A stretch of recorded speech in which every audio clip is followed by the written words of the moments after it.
கேள்வி ஒன்றாக இருந்தாலும் பதில் எப்படியா இருக்கான், ஆளுக்கு ஏற்ற மாதிரி மாறுபடும். நேரில் வந்துட்டால் என்ன பண்ணிடலாம், எல்லா கேள்வியும் கேட்டு தெளிவாக. அதுக்கு தான் சத் சங்கம்.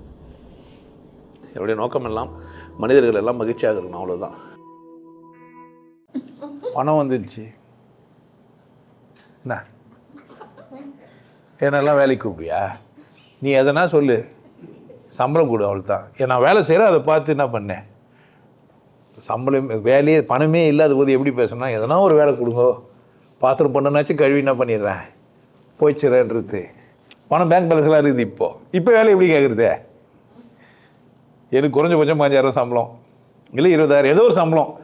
என்ன வேலை செய்வேன், எதுனா செய்வேன், என்ன தெரியும், எதுவும் தெரியாது. அவ்வளோ செய்வேன்னா நீ சொல்லு, நான் செய்கிறேன், சரியாக செஞ்சால் கொடு, இல்லைன்னா என்ன பண்ணாத. 3 மாதம் மட்டும் கொடு, அம்மா நான் வந்துடுவேன். புரியுதா என்ன சொல்கிறேன்ட்டு, சொல்லலாமா இல்லையா? இப்போ இது பேர் என்ன, ஆணவம். ஆணவம் தானே. பணம் இருக்குதுன்ற திமிரு, நான் என்ன வேணா பண்ணுவேன்ட்டு. பணமே இல்லை, இந்த பதில் சொன்னால் எப்படி இருக்கான், பணம்லாம் இல்லை, பணமே இல்லை. ஐயா நீங்கள் எதை வேணால் எனக்கு கொடுங்க, ஆனால் எனக்கு மாதம் எனக்கு தேவை 30000 எனக்கு தேவை, டெய்லி 1000 எனக்கு செலவுக்கு தேவை. நீங்கள் எந்த வேலை சொன்னாலும் நான் என்ன பண்ணுறேன், செய்கிறேன். இதே டைலாக் தான். ஒரு பக்கம் பணம் வச்சுன்னு பேசினேன், இன்னொரு பக்கம் பணம் வைக்காமல் பேசினேன். டைலாக் ஒன்று தான், டைலாக்கு ஒன்று தான். ஆனால் பேசின விதம் எப்படி இருக்குன்னு நினைக்கிறீங்க, நோக்கமாக எப்படி இருக்கும். என் தேவை இது, ஐயா எனக்கு கூட தேவை. பேசுகிற விதமே வேறுவாக இருக்கும். வச்சுருந்து பேசும்போது பேசுகிற விதத்தை வச்சு கண்டுபிடிச்சலாம் நம்ம ஒருத்தர் எப்படி பேசுகிறாருன்ட்டு. இன்னும் கடவுள் சொல்கிறிய, கடவுள் எப்படி தெரியுமா உனக்கு, கேட்கலாமா இல்லையா என்ன அப்படின்னா எப்படி கேட்குறாரு அவர், திம்ராவை மட்டும் தெரியுது பேசும்போதே. உங்களுக்கு கடவுள் தெரியும்னு சொன்னீங்களா, அதே டைலாக் தான், கடவுள் தெரியும்னு சொன்னீங்களே எப்படி இருக்குது, மாறிச்சு. அப்போ ரித்தம் அதுக்குள்ளே ஒரு டியூன் இருக்குது, அப்படி தானே. அப்போ ஆணவம் அப்படின்றது எதுன்னா புரிதல் மட்டும்தான். வசதியாக ஒன்றும் தப்பு கிடையாது, வசதி ஆகிட்டோன்ற நினப்பு. பணம் வச்சுக்கிறது ஒன்றும் தப்பு கிடையாது, பணம் வச்சுங்கிறன்ற நினப்பு. உடல் ஆரோக்கியமாக இருக்கிறது தப்பு கிடையாது, ஆரோக்கியமாக இருக்கிறன்ற நினப்பு. இந்த நினப்பெல்லாம் இல்லைன்னா ஆணவம் இல்லை. ஆணவம் என்றால் என்னை பெருசுன்னு நான் நினச்சினுக்கிறது. அதுக்கு தான் இன்னொரு வார்த்தையை போட்டானுங்க, அகத்தை அலங்காரமாக வச்சுக்கோ. ஆணவமாக இருக்காத, அகங்காரமாக இருக்கு, அகத்தை அலங்கரித்து வச்சுக்கோன்ட்டு. இப்போ அகங்காரமும் ஆணவமாகிட்டானுங்க.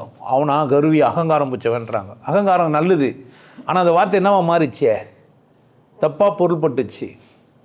இப்போ உங்களுக்கு ஆணவமும் நல்லது, தப்பாக பொருள்பட்டுது. நீங்கள் அகங்காரத்தோடு இருக்கிறீங்க, உள்ள அகங்கரிச்சிட்டீங்க, அழகாக இருக்கிறீங்க, கண்ணாடியில் பார்க்குறீங்க, அப்புறம் எப்படி தான் இருப்பீங்க. அதெல்லாம் போட்டுக்கின்னு மாட்டிக்கின்னு ஆட்டின்னு வரேன் தான் சொல்லுவீங்க. ஏன் அழகாக ஆகிட்டீங்க, உங்களுக்கு அழகு நேசிக்கிறான் ஒருத்தன். இப்போ உங்களை எப்போ பார்த்தாலும் அழகாக ரெடி, நீ நல்லா ரெடின்னு சொன்னால் அவனை என்ன தான் சொல்லுவா, நான் இன்றைக்கி இந்த மாதிரி ஒரு அழகு பண்ண வர போகிறேன் தான் சொல்லுவா. இப்படி அசிங்கமாக வர போகிறேன் நான் சொல்லுவா. அவன்னா முத்திரை குத்திட்டான் அவளுக்கு, அவன்னா நினப்பில் ஆயிடுச்சு அவளுக்கு.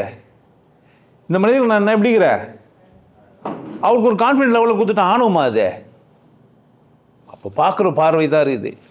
ஆனால் நீ இப்படி நான் அந்த நினப்பில் இருந்தா, நினப்பு இல்லாமல் பேசுனா எப்படி எனக்கு 30000 மாதம் வேணும் அப்படின்றதுல நான் கவனமாக வந்து வேலை கேட்குறேனோ அப்படி பேசுனா ஆணவம் இல்லை. எனக்கு இருக்குது குத்தா கொடுக்கட்டும்னு பேசுனா, வேணும்னு பேசுறதுக்கும் வானான்னு பேசுறதுக்கு வித்தியாசம் இருக்குது தானே. அப்போது அங்கே சின்ன மாற்றம் தான். ஆணவத்தை எப்படியா விடுறது என்ன கேட்டால், அதெல்லாம் நீ தான் ஒன்று, நான் என்ன பண்ண முடியும், என்னை பார்த்தே கற்றுக்கோ. என்னை பார்த்து என்ன பண்ணேன், என்ன தெரிஞ்சு வச்சுக்கிறான், மேடை விட்டு கீழே வந்தால் அவன் அந்த மாதிரி ஆளாவாகிறான். எந்த கேள்வி கேட்டாலும் வேறு ஆங்கிள்லேருந்து பதில் சொன்னேன். நம்ம யோசிக்கவே முடியாது, அதெல்லாம் யோசிக்கிறோம். என்னத்தை செய்யுது இவனை, இல்லை இருக்கலாமா இருக்கக்கூடாதா. நான் வந்து டெய்லி ஒரு மெசேஜ் போடுவேன், என் திங்கிங்கே வேறு மாதிரி. என்ன மாதிரி ஒரு பில்லியன்ட்டு நீங்கள் பார்க்கவே முடியாதுன்னா என்ன ஆகும். நான் மட்டும்தான் இருப்பேன், யாருன்னா கூட இருப்பாங்க, கூட இருக்கிறவங்களாம் சொல்கிறேன், நீ எல்லாம் என்ன கூட பேசுறதுக்கு தகுதிதா, நீ எல்லாம் ஒரு பீஸு என்ன கூட பேசுறியானா என்ன ஆகும், என்ன ஆகும். நம்ம அப்படி கிடையாது. அப்போ என்ன பண்ணோம், நினப்பு விட்டா மேட்ரு முடிஞ்சிச்சு. பேங்க் பேலன்ஸ் இருக்குதோ இல்லையோ, நம்ம இருப்போமா முதல்ல, பேங்க்கில் பேலன்ஸ் இருக்கும். நம்ம இது புரிஞ்சுக்கணும். நான் அடுத்த வினாடி இருக்கிறதுக்கு தகுதி இல்லாதக்கிறேன், எனக்கு தெரியாது. கடவுள் எப்போனாலும் ஒரு ஃபீஸ் தான். ஆமாம், மெல்லியே தான், காற்று போயின்னு வந்துங்கிற வரைக்கும் தான் வாழ்க்கை, இல்லைன்னா இல்லை, டப்புன்னு கட் ஆகிடும். எவ்வளோ பேக் எல்லாம் இருக்கும். நல்ல செருப்பு வாங்கியிருப்போம் இருக்கும், நல்ல பைக் வாங்கியிருப்போம் இருக்கும், நல்ல கார் வாங்கியிருப்போம் இருக்கும், நல்ல பொண்டாட்டி கட்டுனுப்பா இருப்பா. நாம இது புரிஞ்சிச்சுன்னா ஆணவமே வராது. ஐயோ, இந்த திருக்குள்ள மனப்பாடம் பண்ணிக்கோ. ஆணவம்னு ஒன்று வந்தவொடனே நேற்று இருந்தார் இன்று இல்லை என்னும் சிறப்புடையது இந்த உள்ளது. எப்போ வேணால் தின்ன காலி ஆகிடும், எப்போனாலும் சேர் இருக்கும், நான் இருக்க மாட்டேன். அப்படி தானே? திண்டுக்கல் போனாவே இருக்க மாட்டேன், திண்டுக்கல் போனாவே இருக்க மாட்டேன். எங்கன்னா போனேன், எங்கே போவேன்னே தெரியாத வாழ்கிறோம். இன்னும் மோசம், எங்கே போவேன்னு தெரிஞ்சிச்சேன்னா கூட ஆணவம் போயிடும். அடடா கடவுளே ஒன்றும் இல்லாமல் சும்மாக்குறான், நமக்கு என்ன பிடிங்கி நம்ம அப்படின்னு நினச்ச வந்தேன். ஆணவமே இருக்காது. எல்லாருக்கிட்டையும் ஜாலியாக பேசுவேன், தெம்பாக இருப்பேன், கொண்டாட்டமாக இருப்பேன். இப்போ என்ன புரியணும் எனக்கு ஆணவம் பார்த்துக்க? நிலையானவன் இல்லை. நான் யார்? நிலையானவன் இல்லை. ஆட்டு வித்தால் யார் ஒருவர்? ஆனால் வாய்ப்பு இல்லைன்னா வாய்ப்பே இல்லை. இல்லை ஒன்றும் நான் இந்த மசுரே சொல்கிறேன், எல்லாருக்கும் வரமாட்டேங்குது. அங்கே கொஞ்சம் இங்கே கொஞ்சம் கேட்டால் நல்லவனுக்கு 4 மயிருன்றானுங்க. இப்போ நம்ம மோசக்கார பாவின்னு சொன்னால் ஒத்துக்கா போகிறேனுங்க. ஏன் ஆணவம்? இப்போ முடி வந்துச்சுன்னு ஆணவமாக இருக்கக்கூடாது, இம்ப்ரூவ்மெஷன் அது, அவ்வளோதானே. அப்படி விட்டு ஜாலியாக இருந்தால் எந்த மயிருக்குதுன்ற திமுறம். நிறைய பேருக்கு மயிருக்குதே திமுறாக இருக்கும். பத்தியா? நிறைய பொம்பளைங்களுக்கு மயிர் இருந்தால் திமுறாக இருப்பாளுங்க, பார்த்துக்கிறீங்களா? முன்னாடி விட்டு ஆட்டுவாளுங்க, பின்னாடி விட்டு ஆட்டுவாளுங்க, பின்னாடி 3 சுங்கு போட்டு சூத்தில் தட்டுன்னு போயின்னு இருக்கோம். நம்ம தான் வாங்குறது அதெல்லாம் அப்படின்ட்டு முன்னாடி விட்டு காட்டுவாளுங்க. அப்படி நல்லா தான் இருக்குது. ஆனால் அது ஆணவமாக அவங்க வந்துன்னு பண்ணோம், மயில் ஆணவமாக ஆட்டோம். ஆனால் நான் எப்படி இருக்கலாம்?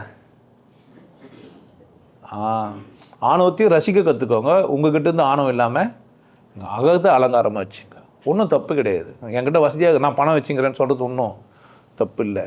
நான் சந்தோஷமாக தான், நான் காஃபி தான் குடிப்பேன், தப்பு இல்லை. எனக்கு ஹார்லிக்ஸ் தான் பிடிக்கும், தப்பு கிடையாது. நான் நடந்தெல்லாம் போக மாட்டேன், தப்பு கிடையாது. நான் ஏதோ ஒரு நாள் காஸ்ட்லி செருப்பு தான் போடுவேன், பிராண்டட் சட்டை தான் போடுவேன், தப்பு கிடையாது. ஆனால் போடாதவங்களாம் பார்த்து நீங்களாம் அப்படின் போது தான் தப்பு.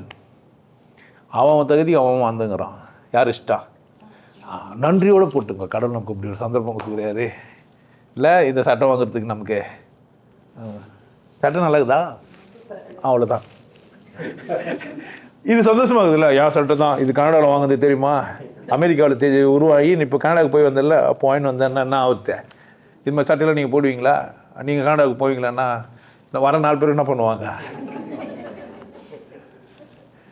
ஒன்றும் நம்ம ஆளுங்க இப்போ வந்துக்கிறேன் 2 பேர் அப்படி தான். எங்கடா ஏன்டா இப்போ மட்டும் வந்தீங்க, வெளிநாட்டுக்கு போய் வந்ததில்ல, எப்படி சாக்லேட் வரும்னா அப்படி பெச்சரைட்டாண்ட நமக்கு மரியாதை இல்லை, சாக்லேட்டு தானடா. அதான் என்னப்பா வயசு 17 தான், 30 வயசு கம்மியாக இருக்குதுன்ற. டேய் 17 வயசு எனக்கு, இன்னும் 13 வருஷம் இருக்குதியா 30 வயசு ஆகிறதுக்கு. உங்களுக்கு எல்லாருக்கும் ஒரு விஷயம் சொல்கிறேன், ஆனந்த வாழ்வு அப்படின்ற ஒரு கோர்ஸ் யூடியூப்பில் போட்டு வச்சுக்கிறேன், ஹாப்பி லைஃப் கோர்ஸ். நீங்கள் மெம்பர் ஆனீங்கன்னா ஆனந்த வாழ்வு கோர்ஸை நேரடியாக நீங்கள் யூடியூப்பில் பார்க்கலாம். ஃபேமிலியாக டிவியில் போட்டு என்ன பண்ணலாம், எல்லாரும் ஃபேமிலியாக போட்டு பார்க்கலாம். ஒருத்தர் தான் சப்ஸ்கிரைப் பண்ணீங்க, 5 பேர் 6 பேர் என்ன பண்ணலாம், நீங்கள் அதை பார்க்கலாம். வாய்ப்பு பயன்படுத்திக்க. நல்லா இருங்க, சிறப்பாக இருங்க, கொண்டாட்டமாக இருங்க. உங்களை நீங்கள் மதிப்பு மிகுந்தவராக மாற்றுறது உங்கள் கையில் தான் இருக்குது. நல்லா இருங்க. நான் ஒரு வாய்ப்பு, என்னை பயன்படுத்திக்கலாம். நல்லது.